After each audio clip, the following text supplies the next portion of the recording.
Hi, I'm Zah, And I'm Tembi. and we are the co-founders of Berthas Legacy, which is a charity that supports marginalized women who have suffered from gender-based violence.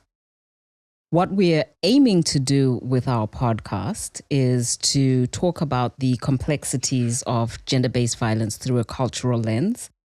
We want to look at the intersection of culture, tradition, and societal norms and highlight the unique challenges that they present. We certainly don't think that we're the only ones who are experiencing the challenges of, accepting Western, dare I say, values coming from a non-Western background.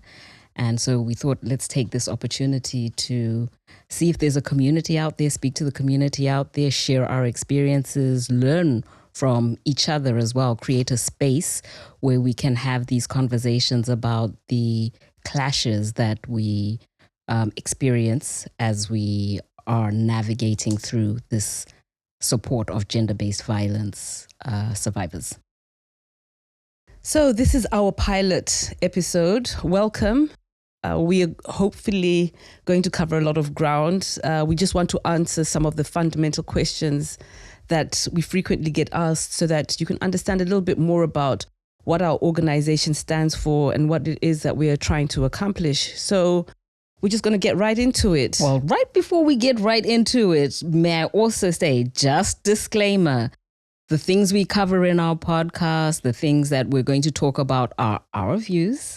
Yes, there are views as African women, which is the culture that we come from, but we don't speak for all African women. We don't speak for all Zimbabwean women. We don't speak for all women. This is just our views that we're sharing. We want to create a space where people feel free to talk about their experiences that are valid for them, but just that caveat that we don't speak for all people. So please, don't all lives matter us. Okay. Right. So one of the first questions that I frequently get asked whenever I talk to people about our organization and what we're trying to do is, why Berthas Legacy? It seems so random to a lot of people. So just to answer that question, Bertha was our mum. She was a wonderful woman, nurturing, caring, strong. And when I looked into the origins of her name, it turns out that Bertha is actually derived from the Germanic for light, dazzling, bright one. And I thought it was so fitting for the type of person that she was to us. She was nurturing and loving and empowering without being mollycoddling.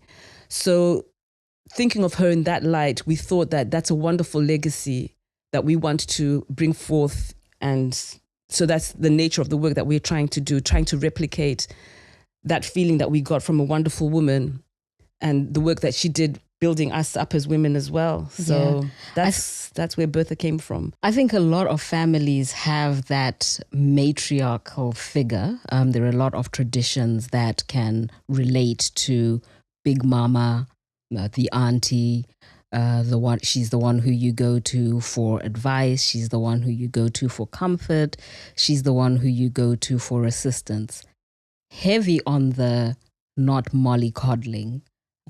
She definitely was the one to keep it real with you. Yeah, there were no free rides. Definitely not. At all. And I think light is definitely appropriate because light also illuminates the shadows. It illuminates some of the things that you may not want to deal with, confront. And she did a good job of being balanced between providing support with accountability. That's great. And it leads very much into the kind of upbringing we had. So when you think about families, we were always surrounded by extended family, whether that's close family friends, blood relatives, church community. And they helped us every time there was issues to navigate in life. We were there for each other. Right. So when you think about the charity and the work that we do, we really wanted to restore that functionality of an intact family, because a lot of the issues that you come up in life can be dealt with, can be navigated with a little help from those people around us. And so that was very much the impetus for starting a charity, trying to recreate that.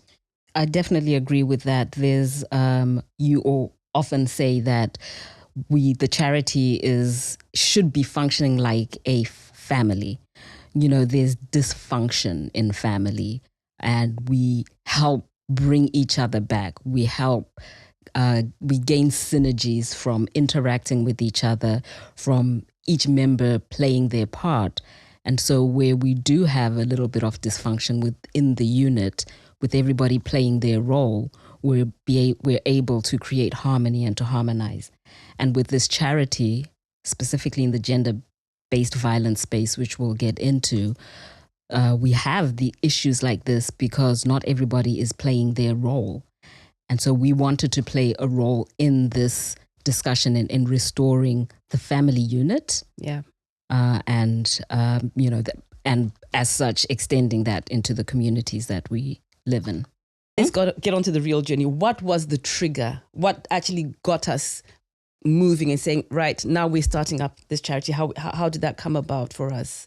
So I think it was pretty organic. I remember it starting, we created a memorial garden in our residential home in Harare, Zimbabwe, in Greendale. So this was shortly after losing... This was a couple of years after losing mom. Yeah. So we lost her in 2016, and I think this was after we did the unveiling of the tombstone. So we're talking 2019, 2020 when we birthed this idea. We created a memorial garden. It was so beautiful. And we were like, are we the only ones who are going to benefit from this beautiful space? Yeah, I remember. So growing up in the family home, it was always a place, you know, that we enjoyed, a space that we loved, and there were so many happy memories. So when the house became vacant after losing mom and after dad moved back to the rural home and we were all abroad, we had this house and we thought, what can we do that's going to be meaningful with it? We didn't want to just rent it out for a few, pounds or quid or whatever it was. Yeah, and let's be real, because renters don't always value your property the same way you do. So we had this wonderful idea. My goodness. We went back and forth, didn't we, about how we're going to use it to honor the upbringing that we had and the people that had sacrificed to give us that home. Sure. And to continue the work that both mom and dad had done, because they were always extending a helping hand to family members and to community. And we wanted the traditions that they had established and the spirit of how they operated to continue. Yeah, that's right. Oh my gosh. But so when we started, we had this wonderful idea. Let's talk about it. A wonderful idea. This quaint little house that we're going to do up nicely. There was going to be matching curtains and duvet covers. Oh, goodness, themes. Wait, weren't we even going to have like a theme in each room or something like that? We did think that. Art. Just a tranquil environment. So we were going to create a space that just by its ambiance, would be healing. All by itself. And we were going straight to heaven, guys. Because I understand, we just wanted to make sure if we missed the period of grace that our works were going to carry us through. So we were. We definitely understood that there were more established organizations operating in the field of assisting people who've suffered from gender-based violence.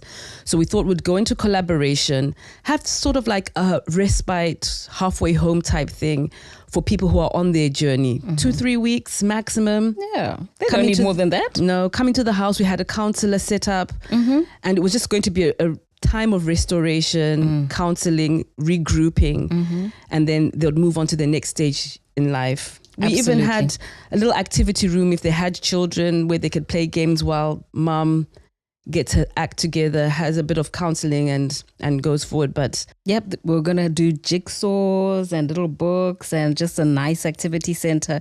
It was also neat. It was going to be great. The reality. Well. It wasn't when we started that we actually realized how delusional we were. We were delusional. So delusional. So we started out doing our due diligence once we agreed that, okay, let's go for a home, a residence that was going to house gender-based violence women and children who had experienced gender-based violence. And I think part of the discovery at that point when we started with gender-based violence was mainly a focus on the physical violence. Women who needed to escape a abusive husband who was physically abusing her. And we did the due diligence. What did we need to do to operate in Zimbabwe? We registered a trust. We started partnering, reaching out with like-minded organizations, reaching out to the police friendly victim unit, joining with Women's Coalition of Zimbabwe, doing all the right things, check, along with setting up our beautiful home, getting the practical things together, bedding, groceries, toiletries. We had the house mother in place as well. Got a house mother in place who was going to assist, and decided, let's open our doors. Let's start small. We always understood it was going to be a learning journey, but we were open for business. Also, we thought we were open because the minute we let it be known that this is the space this is what we're doing, we got requests. Yes. And we weren't ready for those requests At all. Some of the stories were quite harrowing, and it became obvious right from the get-go that there are a lot more issues that accompany that than just a little meditation, counseling. There's so much that goes into it. Yeah, we went through the exercise of doing our intake form. Let's get their history. How are we going to know where they're coming from? We had an idea that there needed to be an exit plan, and that we would help them build that action plan in the 4 to 6 weeks that they were there. Maximum, because then we wanted to have a turnover so that everybody gets a chance. So the idea was that after 4 or 5 weeks, they'll be in a position where they can move on, and then we make way for the next lady to come in and experience what we'd set up. That was the idea. Right. We didn't bank on the kind of mental issues psychological trauma brings. No. We weren't ready for the health issues that quite often accompany even people who don't have that background. Right. So that just compounded it. The children could be sick. There were just so many things that come with that. Yeah, so let's talk a little bit about let's talk through the issues that we encountered. I'll start off with security being the first one. One of the first things that didn't go as smoothly as planned was the ability to keep the location of the shelter a secret. Right. Ideally, because this is a respite, this is not something that we wanted fully publicized. The ladies coming into the shelter had lives, had cell phones, and it's not like we were going to say, we have to take away your cell phone. There was an element of trust. And I think this is part of the naivete that we ran into, where we did not realize the strength of some of the ties that bind women who have been in abusive situations for a long time, especially when there are children involved. And so we ran into the issue of a partner finding out where we were and coming and banging on the gate, which was fortunately locked, and we managed to keep the individual out. But that was that realization, that the beginning of the dawning, the awakening, that the women we are assisting really have strong ties and have developed coping mechanisms and safety blankets that maladaptive. That we also had to be prepared to deal with when operating a shelter. I think falling into that bucket could also be alcoholism, could also be drug use, and where it's well and fine to say, hey, here are the rules of the house: no alcohol on premises, no drugs on premises. If this is the coping mechanism, then they're going to find ways to feed those habits. Correct. And also just enforcing the ideal rules was a challenge. So remember, we spoke about having something for children if a woman comes with a child. And a lot of the women, we found out later on, had that extra layer of complexity to their case in that there were children involved. But remember, we had one who came in with her child and asked the house mother just to sit with the child for a while she goes across the road. Across the road, because it was raining, fairly reasonable. Yeah. She wanted to go get a book from across the street. And that was it. She just absconded. But she was dealing with a lot of things. She'd lost another child just before she came to us. Right. And she was deeply traumatized. Correct. And she had a lot of psychological issues. And she left the child. So if it wasn't for the fact that, fortunately, she'd been referred to somebody who understood a bit more about her background, we could have really been up the creek without a paddle. Absolutely. So we were not prepared. We were not prepared. And, in that one instance that you're talking about, she left her child to go and scratch an itch, which was a coping mechanism as a result of the trauma that she had been exposed to. And then there were also health issues. Oh, let's talk about that. There were health issues. So in the end, we had to make sure we had an agreement in place with a medical care provider who could help us out when these things came up. Because once they become your responsibility, you're responsible for everything. For all parts of them. And to be fair, the questionnaire that we patted ourselves on the back for doing, like, oh, health history, are you on any medication? That does not give you a good enough view or depth of understanding on how to deal with mental health issues. When the breakdowns happen, and we unfortunately, we're on the end of a psychotic breakdown, essentially, which resulted in the individual having to be hospitalized section. But we were so out of our depth. So once we realized that, we then decided that we were going to change track. We still wanted to be effective in the space. It was definitely a noble pursuit in our eyes and still is. So we thought, how can we actually be effective with the small, limited resources that we had available to us? And then we decided to launch into the programs, right? Absolutely. And that was also one, wanting to make sure that our limited resources went further. But two, also, how do we occupy, if ladies are in the shelter, how do we occupy their time, or how do we equip them? And I go back to Mom's ethos about teaching a man to fish rather than giving them a fish. So we wanted to explore avenues for skills that we could equip the ladies with when they were within the shelter, and see what programs we could get them engaged in or support them with to be able to achieve that. So the first program that we explored was economic empowerment program. Back home in Zimbabwe, it is fairly easy to market informal products in the neighborhoods, and therefore detergent making seemed like a pretty good idea for us to embark on. That was really good as well. I think we had a wonderful instructor who helped them with making foam bath or bath foam. I don't even know I'm sure it is bath foam, but it was foam bath. So that was the one thing that they said did very well. And it wasn't flavor. It wasn't scents. It was flavors. Yeah, it was flavors.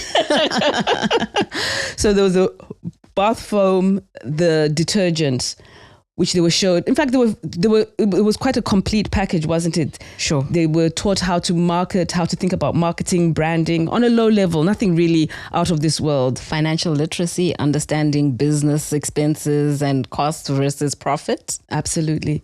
And so we had that class, and we equipped a number of the ladies, and it was very encouraging to see when we went to do our monitoring of that particular community, how that had taken off, and it gave them a sense of achievement, of self-worth, and being able to provide a little extra for themselves. So that was a really wonderful and useful tool, I believe. And it was quite enlightening for me because we're not talking about large numbers of money. So for an investment of roughly $100,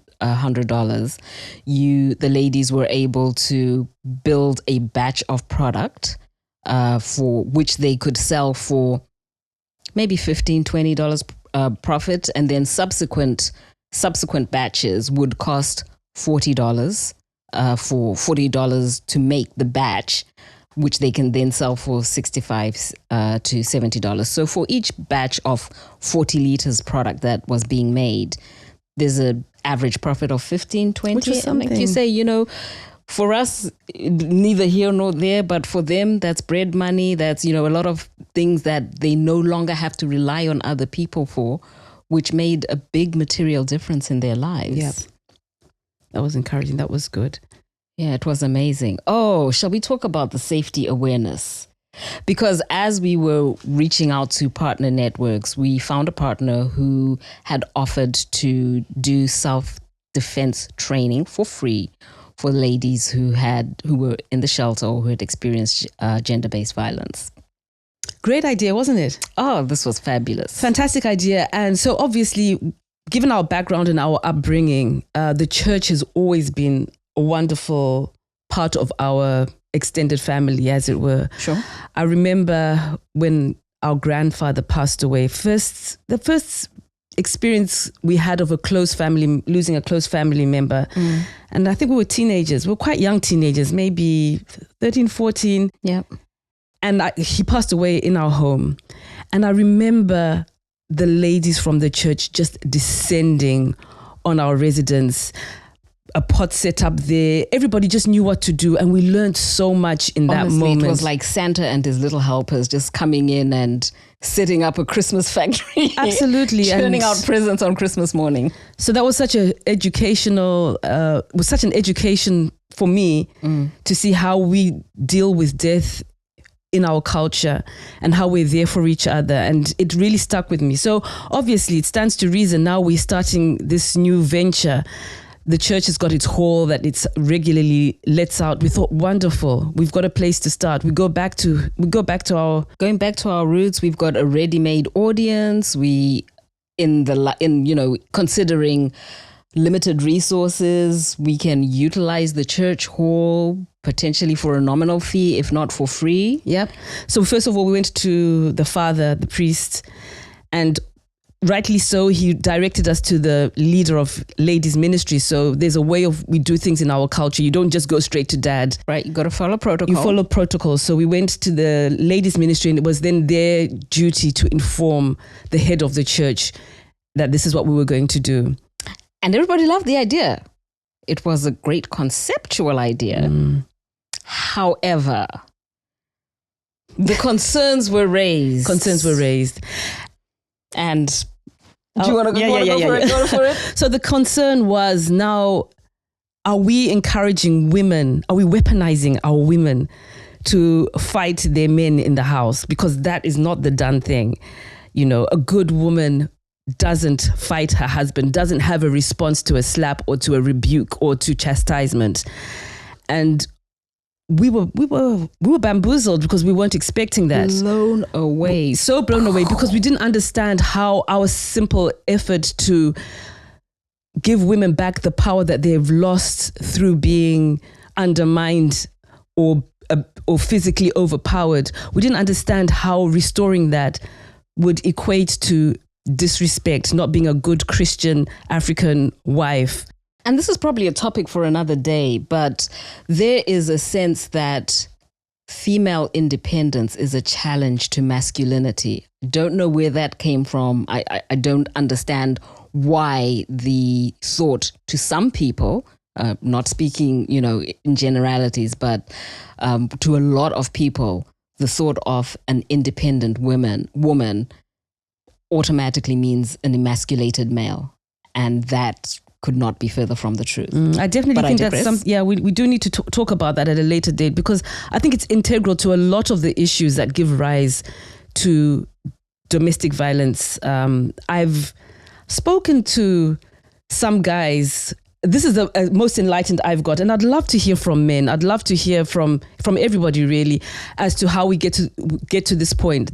And the idea being that women talk a lot, so we know how to push buttons, and men may not always be gifted with being able to win a verbal spar, so they resort to what they're good at, which unfortunately results in physical dominance.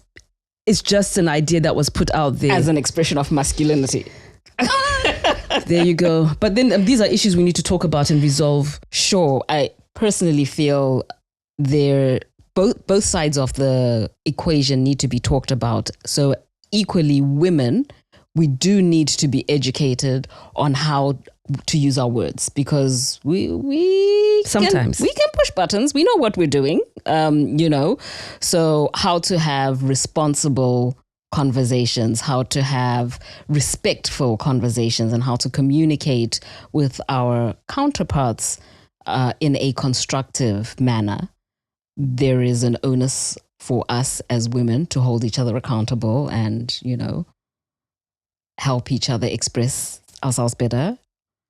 By the same token, there's a conversation which cannot be had without men. That's true, but I also think that it's down to men, and I'm really encouraged by some of what the young artists are putting out there, speaking out against love shouldn't hurt and things like that, because that's a very important topic that we need to cover. But I do think it's compounded by a healthy man who is able to provide, who feels that he's unchallenged, is not going to lash out. So there are a lot of things. I do agree that I do believe there are a lot of things in society that challenge men's masculinity, and then they lash out. Right. So, this is a question as well, like what defines masculinity? Because we are coming from a time, the traditional roles where a man was a provider and woman was the homemaker. Well, that doesn't work. That doesn't translate into the current environment, economic environment. I personally think arguably, a lot of women, especially coming from a Zimbabwean background, coming here into the diaspora, I think women may have an easier time adjusting and could arguably be said to be more employable or find it easier to get employment when they come here. Men, whether I don't know the reasons, might not be as flexible or as open to taking various forms of employment. But that traditional model falls apart. And I've seen this in a lot of relationships in our communities where we come into the West and you can no longer fulfill those traditional roles. And so what happens? Do you lose your identity because you now need to do something different so that your unit as a whole can be successful? And so you may need to be the one, sir, taking care of household duties while the wife goes out to work, which can traditionally be seen as a man's role. And so this, herein lies one of the complexities. How do we not lose our identity when we have to change the traditional stereotypes that are no longer valid in the communities that we're operating in? And then again, I'm not to hammer a point too much. We're going back to the church. There's a lot of doctrine that is used to put women in their place. Submission. Submission is not a bad word, though. I'm quite comfortable with submission. But how do we interpret it? What exactly does submission mean? I think that's between two people, though. It really is. You don't have to submit to every man. In fact, you shouldn't submit to every man. Oh, of course not. And contextually, yeah. I think if the underpinning value of the marriage is love, it should never come to a point where you are versus, where you are going up against each other, because there should be one goal. Right. And the goal is not necessarily, well, yes, men they've got egos. We don't have, do we? Do we have egos? I don't know what you're talking about. Of course not. We don't have egos. Docile as they come. Yeah, so that's another thing that we need to talk about. how a woman stays a wife, a feminine wife, even if she's a breadwinner, even if she's better equipped to handle a certain situation, because sometimes that's going to be the case. We come with different strengths. And I think relationships at work make use of those strengths whoever has them. Because at the end of the day, it is about the unit as a whole. Everybody should be bringing their 100%. And if I manage finances better than you, whether I'm male or female, then the person who manages finances the best should be managing the finance. The person who has the most income earning potential arguably should be earning the income. And the person who can cook the best should cook. Right. Yeah. Okay. So back to the church, as we were saying, and, potentially the role that the church plays in shaping some of these,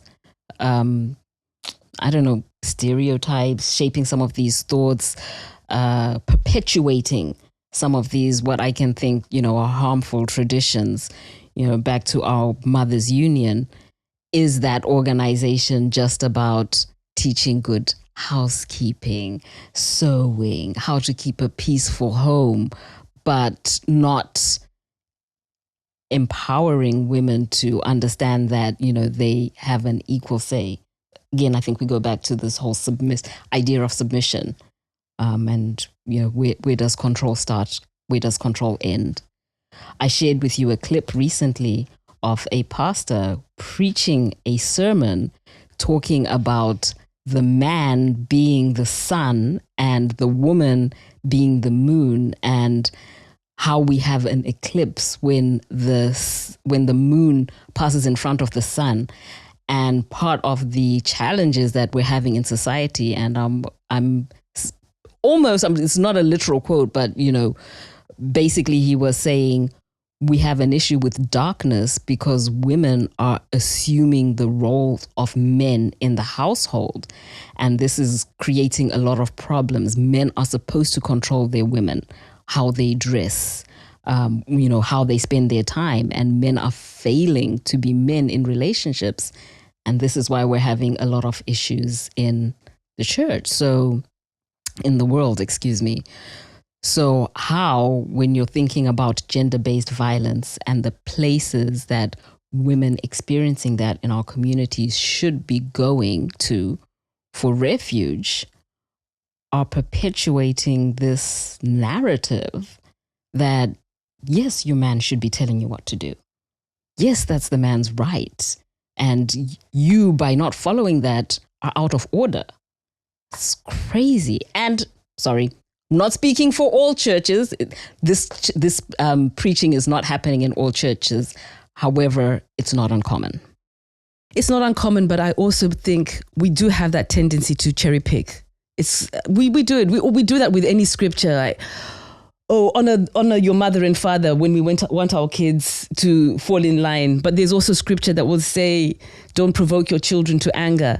So there's a balance. If you're really looking for, if your purpose of reading scripture is to really be enlightened, you'll know about stories like Abigail, who was married to a foolish man. They exist, They are foolish men. They do exist, but it's not to say every man is foolish. And he ended up dying from natural causes. The Lord took him, I believe. And then she ended up being one of David's wives. But what I'm saying is that you don't really hear scripture like that preached often in our churches, because it doesn't suit the narrative. And that's empowering a woman, because she was a wise woman who covered up for her husband's faults. And that does happen sometimes. I'm not saying that's the overriding thing, but there should be balance when we talk about things. And religion plays such a huge, huge part in shaping the way we think, not just whether you're Christian. I believe it's there in Islam, but obviously I'd love to hear from, people who have experiences from other religions, talk about that and how we can actually because our religions shouldn't be just for the dark ages, as it were. True religion should survive, should be, should stand the test of time. Right. And I believe that. I mean, we're Christians, right? Well, we're absolutely Christians. And I think we've often had this discussion that I believe all religions are about community, about good community living. I think you will, if you look at the essence of every religion, it comes down to two things: love God and love your neighbor as you love yourself. And that's just about valuing each other as human beings and treating each other respectfully. A lot of the bastardization of the spirit in which the word is written, I think, is the reason for all of these problems and differing opinions on, and religion being used as a club to beat other members of society into submission, right? Into submission, absolutely. Sorry. So bringing this back to our experience with our church when we wanted to introduce the safety awareness program, we actually then had to pivot and look for different providers, different venue in which to execute the self-defense class, which we rebranded safety awareness so that it wouldn't be as jarring. That was part of our learning, wasn't it? Yep. Okay, let's use different verbiage and soften this up so that it's maybe better received within the community. And the safety awareness classes were absolutely a godsend. It served because the instructor we had, he was fantastic, wasn't he? He didn't just deal with the physical aspect of being aware of your surroundings and protecting yourself, but he was very motivational as well. And just building that self-esteem in the ladies went a long way. Absolutely. And so we started off with the intent of having just one class and rolling through and having a different set of people in the next month. What we have found, though, is that what's more effective is a program. The ladies are taught a new skill each month. So we try to run it for a 6-month period, which builds on what they learned previously. But also within those sessions, we've introduced mindfulness, a little aerobics fitness session. And we will talk shortly about our wellness and self-care program that falls under. And then in addition to the actual physical self-defense techniques in those classes, there's also a talk. Sometimes guest speakers are involved. We talk about, ladies' rights under the law. They talk about risk avoidance, boundary setting. So it's a real wholesome program. And additionally, the ladies really benefit from the community. I think we didn't understand the power of people with a shared experience being able to communicate with each other and learn from each other and learn that they're not alone. Yeah, that was a big one. So then after that, we did the wellness as well. Sure. That was a good program. So started teaching mindfulness. It's a big fad out here, but just mindful breathing, which also is reinforced during the self-awareness, safety awareness classes. So just being able to focus on self. And I think the concept of I matter, I should pay attention to my thoughts, I should pay attention to making sure I'm regulated because I am a priority. That's definitely a new concept for a lot of the ladies that we're dealing with. Yeah. What I'm excited about is going forward, the journaling. I think that's going to be wonderful. I wish I could journal. Something I definitely struggle with, but... Yeah, but it just being aware and being able to be introspective as well. Mm-hmm. Because a lot of the time we just rush through life without taking stock of how incidences have affected us and have been internalized. Because we internalize a lot of trauma without even thinking about. So some of the bad habits that we develop later on in life. Mm-hmm. So I think the journaling is going to be in fact, it's going to be a good program for the ladies and for us as well, I think. And nowadays, everybody's telling their story. This is true. So there's so much power in being able to articulate your own journey, your own story one, for your own healing, but two, because you're going to reach out to somebody else and help them along the way as well. So I think there's so much potential with the journaling if we can bring it to the ladies that we deal with. So I'm really excited about that, and just utilizing the digital space. Let's talk about that. So we went through this whole evolution, understanding that we were not equipped to run a shelter is the bottom line, and that we actually could service more people and allow our limited resources to go further by doing community-based programs, helping ladies where they are, meeting them at their point of need, giving them tools and a method for income generating, for mental health preservation, for physical, preservation as well. And this worked really well for us. And I think once we were comfortable enough that we had a program that we felt could be repeatable and scalable, we then decided, right, how do we start to scale this up? What should we do? What's next? Which led us to our registration of Berthas Legacy here in the UK. Right. You want to talk a little bit about our registration journey? Registration was rigorous because they want to know everything, and rightly so, because you want to be accountable. You want people who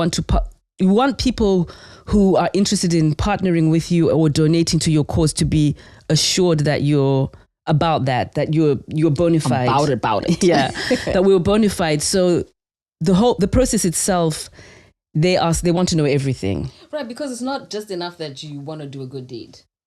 No, you have to show that your transparency. So it took us near on a year to actually get that final registration through all the forms, MOUs, memorandums, all. Yes.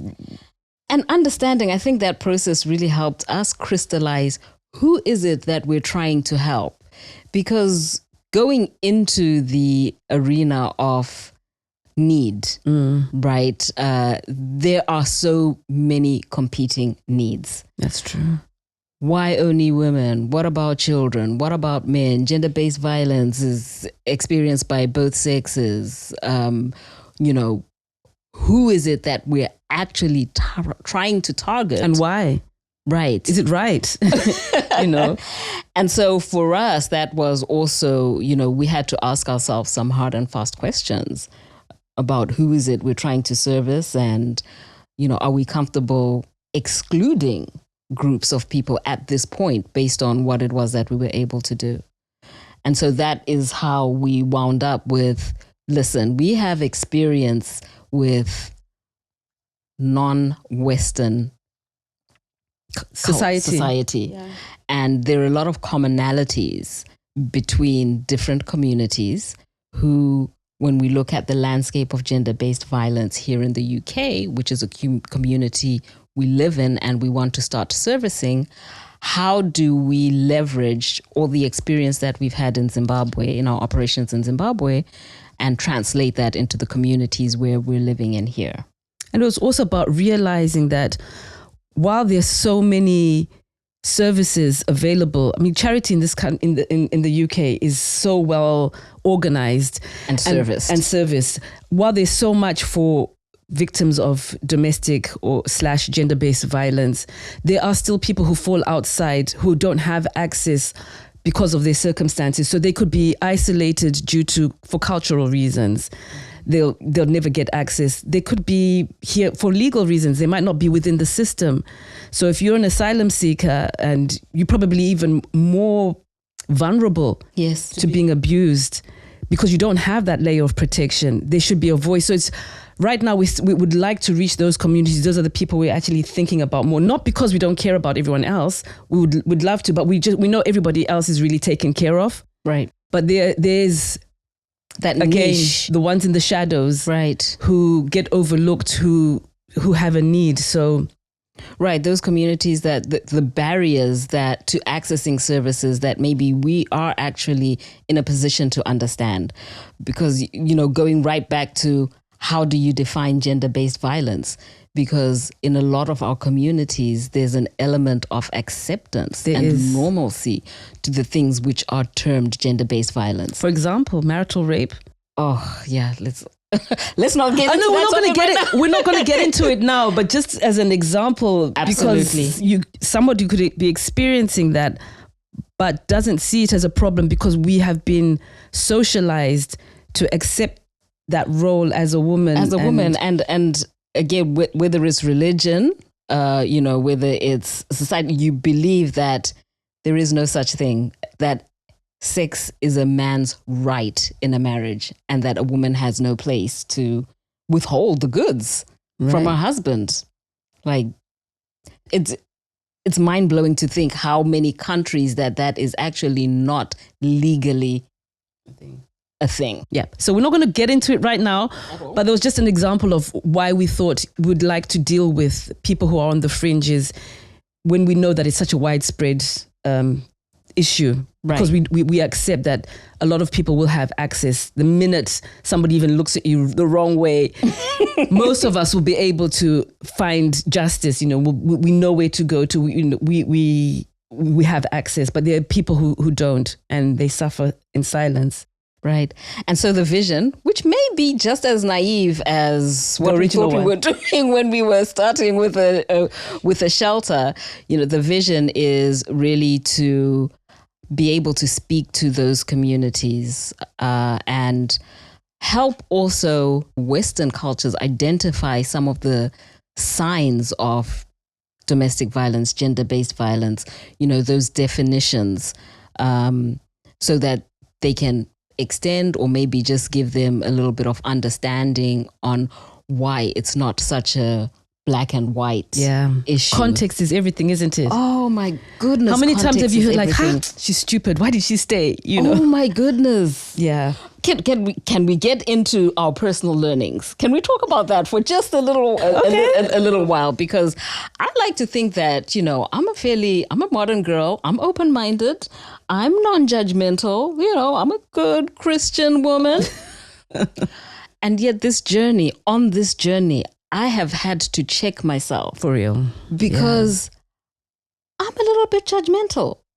And there are a lot of things that I assume because I am uneducated or because I haven't experienced those things myself.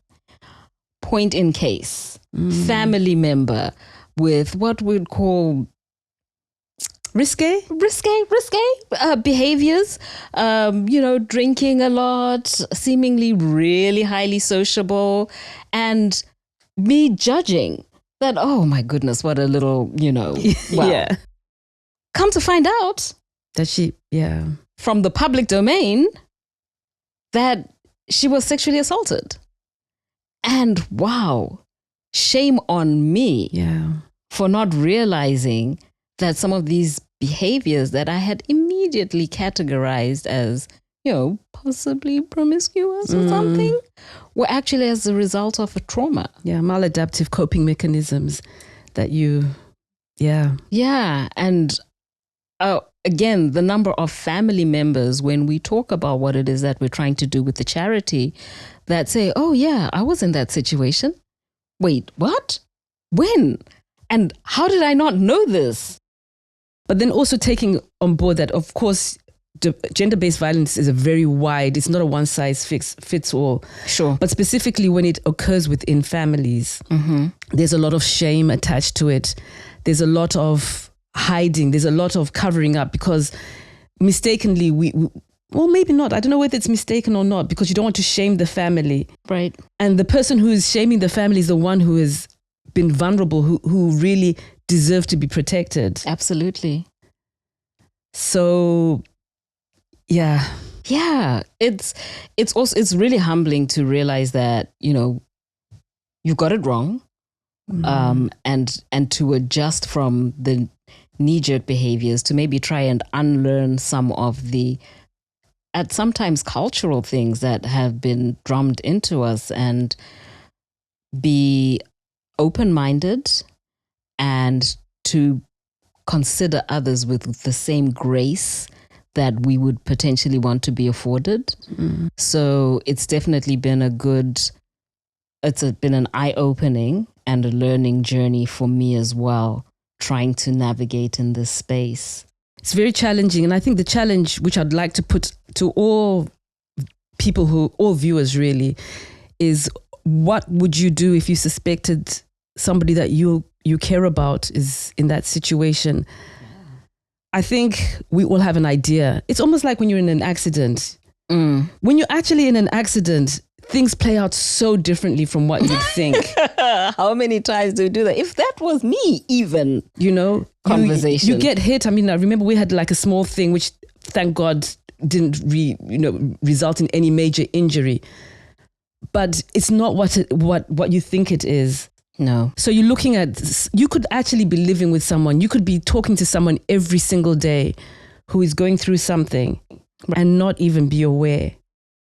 I'm hoping that in later episodes and podcasts, we can start to share people's stories, walk a mile in their shoes, get an understanding of how easy it is to become a victim or to fall prey to gender-based violence. A lot of us have this preconceived idea that we'd be able to see it coming, we'd know what it looks like, would know how to behave, and it could never be me.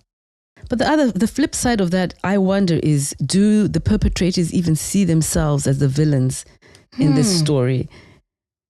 I mean, apart from the obvious ones where somebody is going to accost a stranger, like I would not actually understand how you could view yourself as anything other than that. Right. But if you're a man in the home and your woman's not feeling it or is ill, do you see yourself as a perpetrator, or a lot of them see themselves as victims? She's withholding the goods. Right. If you've been raised in an environment which tells you that, no, this is a marital right.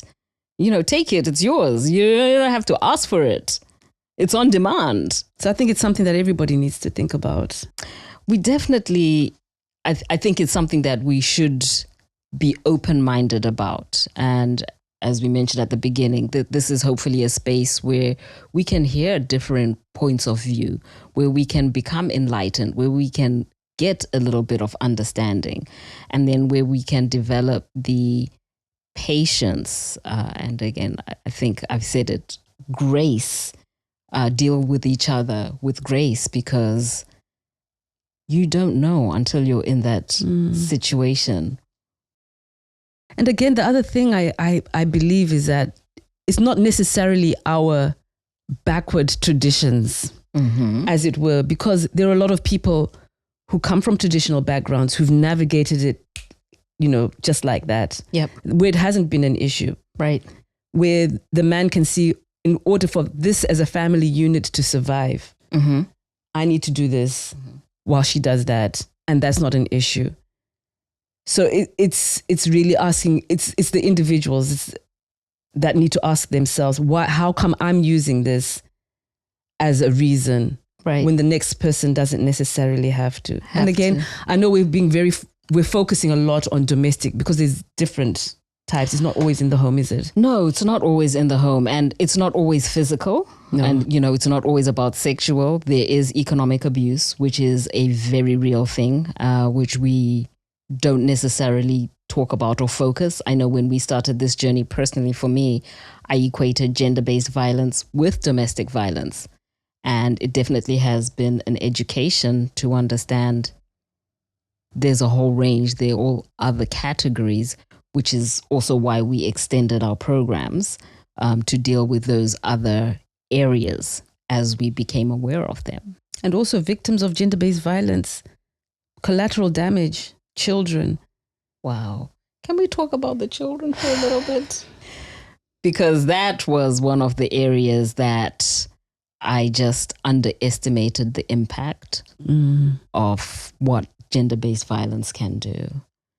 And having had personal, close understanding and front seat view to the damage that we wreak on the poor, impressionable children. When they see that the things that we normalize for them And, I guess the habits, it goes back to what environment did you grow up in that created your understanding of how men and women interact is a big part of that. But there's a big need to intervene and talk to the children who are part of those toxic environments and try and make sure that they don't, that those behaviors don't become normal and that they don't pattern those behaviors that they're exposed to. I believe we have a video. Is it Sandra, one of our previous residents? Yes. She was good enough to share her story. It's on YouTube somewhere, I believe. It's on our channel. Where she talks with her son about what they went through. And that was an eye-opener. It really was. Yeah, so this is, I guess, an appeal to folks who deal with children every day. Our teachers, respect to you, big up to you, social workers, but just as you're dealing with children, recognizing if your kids' friends are in the home, if the request is just be present, check, be alert and aware, pick up changes in behavior, these sort of things, talk to the kids and provide those safe environments where they may be free to share, so that we can intervene. Because at the end of the day, I do believe it's a community. And by community, I'm family community, talking about our own individual areas of orbit and influence, that we should be conscientized to things that are out of place, and don't just adopt the attitude that it's none of my business. If they have a problem, they'll tell me, and shirk it off to the next guy. That's right.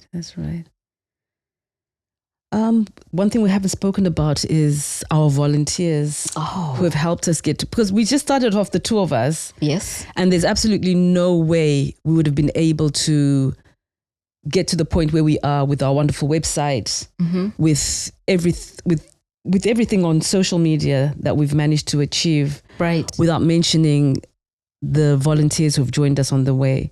Sure. And it's shout out to them. What really amazed me is I thought this was just something I thought was a good idea. There's some wonderful people, young people out there who, for no extra money, are willing to put their time, their wisdom, their expertise into building something that will build our vision. Right. So I'm really grateful. I'm grateful for that. And it's a challenge. If you're watching out there and you're looking for what to do with your time, something meaningful, it's a great thing to be part of. And we appreciate that. It's really good. Yeah. I mean, even this wonderful setup we've got going. Thanks to you don't see him in the background there. But he's there, filming this. So everything we do to build the community, everyone who's been part of that, wonderful, and our donors, because we're still on our journey. We haven't gone to the point where we can write an eloquent and convincing bid, but we're getting there. We know the donors are out there, and they're just waiting for us to craft our words with the right things and show the right pieces, all due process. But for us to be able to even fund the small things that we've managed to do, and we want to do. We want to do more. We want to scale it up more and be able to do, but we've been limited because we've been largely self-funding. And then a couple of really big-hearted people who have dipped into their own savings. We've got a couple of regular donors. Chris. Hey, thanks. Chris. Manya, thanks. People who have donated to the cause and helped us to get to where we are. Thank you very much. Yeah, definitely. We wouldn't be where we are without them. And it's a journey. We're still growing. We're still learning. We're still developing the identity as a charity. We're trying to get better at storytelling. This is part of the attempt for us to just talk about what it is that we're doing, and hopefully, extend the audience, the community that we can reach, as well as the viewpoints that we can cover. So we definitely hope to be doing more of that. But we're growing, we're learning, and we welcome suggestions, contributions to the conversation, sharing of experiences. We didn't even mention our website. Have we told them our website? Oh, no, but we're going to do a clever flashy thing right at the end. Okay, fine. All right, we'll wait for it then. Which talks about berthaslegacy.org, just in case you wanted to know. But yeah, we'll be sharing more about what we're doing and our future plans. That's it. Okay. Well, I think that will be it for now. For now, I think we kind of covered it, but we're definitely going to do more episodes where we're going to cover different aspects of what the charity deals with. Right. And we're hoping to Different talk topics. as well about current affairs. As we said, we want to share survivor stories. We want people who have lived experience to help educate us on how we, as the community, can assist. What are the things that we could have done that may have helped them when they were in that situation? Really to educate on what is gender-based violence, what are the topics, the areas that it covers, e.g. economic abuse, emotional abuse, as well as really just educating on active listening skills. Absolutely. Simple things on how it is that you can make a difference. And how do we change as non-Western people? How do we change the advice we give to young people when they come up against hardships? We've got to get away from, and I'm going to use our own language and then I'll shingirira. Persevere. That's you. Oh, women have to be strong. Just persevere. That's what builds a home. How do we get away from that, which doesn't really answer anything, which doesn't really solve anything, I don't believe. Right. And which, if anything, just perpetuates the negative behaviors that we're trying to get away from. I wonder if the women who did that feel that that was enough for their circumstances. Right. It raises a big question. I think it is all about identity. It's identity. What forms your identity? What forms your value system? How do you view yourself as an individual? And I don't know what the answer to that is. No. I know for me personally, I question that, especially being in a Western setting, because there are definitely some things, some traditional things that I bring with me that might be at odds with what the norm is here.